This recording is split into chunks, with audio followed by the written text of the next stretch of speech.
이제 또 한 분은 이분도 참 재밌는 분인데 이제 35살 되신 분이신데 이분은 제가 이제 한두 달에 한 번 정도씩 그 임신부들한테 태교 강의를 하러 가는 때가 있어요.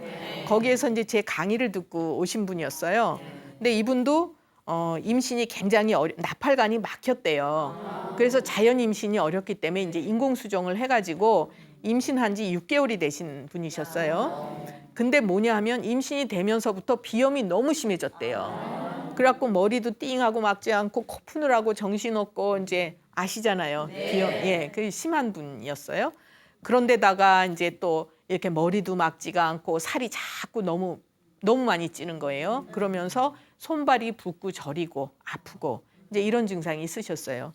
그래서 본인은 뭐 손발 붓고 저린 것도 그렇지만 이 비염 때문에 못 살겠다. 근데 양약은 먹을 수가 없어서 양약은 먹을 수 있는 거 없어요. 예.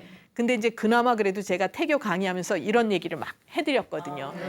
우리가 치료될 수 있는 기회를 못 얻는 것도 그것도 불행한 거예요. 그렇잖아요. 치료 못해서 못하는 거야 어쩔 수 없지만 방법이 있는데 못하는 건 너무 안타깝잖아요. 그래서 이제 그분이 오셨어요. 그래서 약을 써드렸는데 제가 비염 치료약을 써드렸을까요? 아니에요. 비염하고는 전혀 상관도 없이 자궁을 편안하게 하는 약을 해드렸어요. 왜? 임신하면서부터 비염이 생겼거든요. 그래서 이제 자궁을 편안하게 해드리고 맑은 기운을 이렇게 쭉 올려주는 그런 처방을 해드렸어요.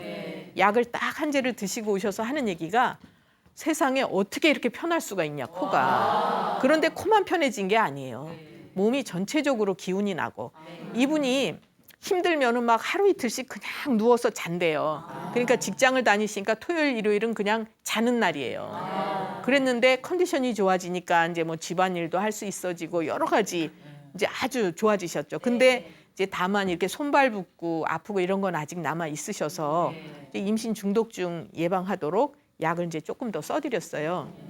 이분도 이제 한 2년 안 오시다가 2년 만에 나타나셨어요.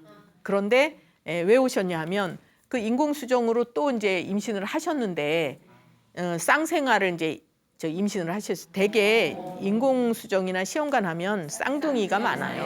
예. 이분도 이제 쌍생아를 임신을 하셨는데 8주 되셨고 이제 저희 한의원 오시기 그 전날 수술을 하고 오셨어요. 왜 정말 안타까운 게 그 한 태아는 심장이 안 뛰어요. 그리고 또 태아 하나는 아기집이 만들어지지 않았대요. 그러니까 어쩔 수 없이 수술을 하셔야 되는. 그래서 이제 수술을 하고 마음이 참 많이 저도 아프죠. 오셨어요. 그래서 쭉 이제 진찰을 하고 약을 또 이제 써드리면서 조심하시라고 설명을 쭉 해드렸죠. 뭘 조심하셔야 되냐면 유산을 했거나 또는 출산을 했거나 100일 동안은 이제 성생활도 안 해야 되지만 임신을 다시 안 하시는 게 좋아요. 또 그때 임신되면 자궁에 많이 무리가 가요. 그래서 이제 이분도 마음이 급하시더라도 몸을 잘 회복한 다음에 하세요. 이렇게 하고 이제 약도 해드리고 주의사항을 이제 말씀을 드렸는데 약을 좀 드시고 나서는 그다음에 한 1년 반 가까이 되셔서 이제 오셨어요. 배가 이만큼 되셔서 이제 오셨어요. 거의 이제 만삭이 돼서 오셨는데 오셔서 뭐라고 하시냐면 그때 약 먹고 몸이 굉장히 좋아져서 이제 다시 또 인공수정을 해갖고 성공을 하셨어요. 근데 이제 한 예정일보다 2주 정도 당겨서 제왕절개를 하려고 한다. 그래서 미리 이제 그 산후조리약을 진찰을 해놓고 본인이 전화하면 이제 보내주세요. 이렇게 하고 오신 거예요.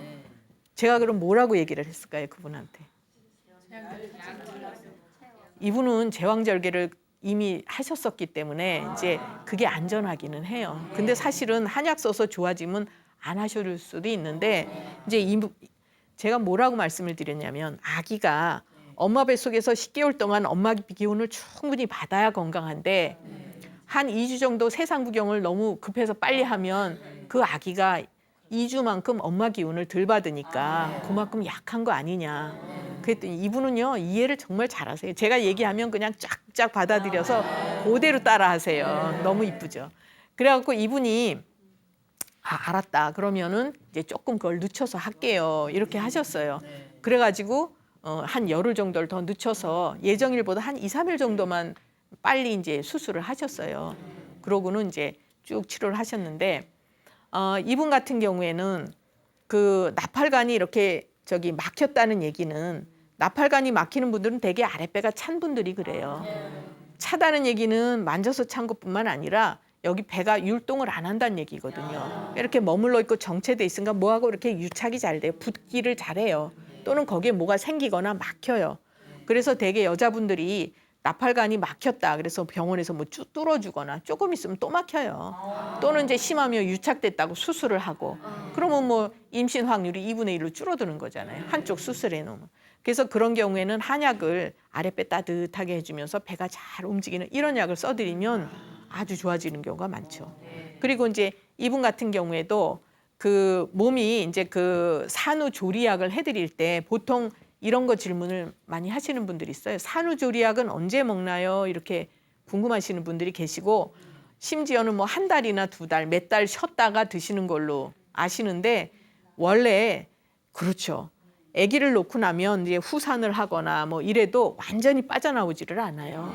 찌꺼기가 남아 있어요. 그래서 이제 자궁을 깨끗하게 청소해 주는 의미의 그런 처방이 있어요. 그리고 또 아기를 출산할 때 우리가 피를 많이 쏟잖아요.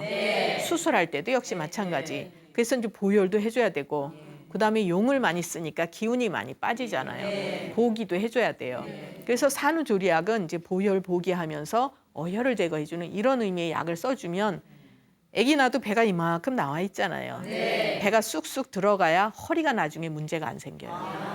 이제 산후조리에 제대로 안 돼가지고 몸은 날씬한데도 배만 나와 있는 분 계시거든요. 그런 분들은 이제 그런 걸 조절을 해드려야 되는 거죠. 예.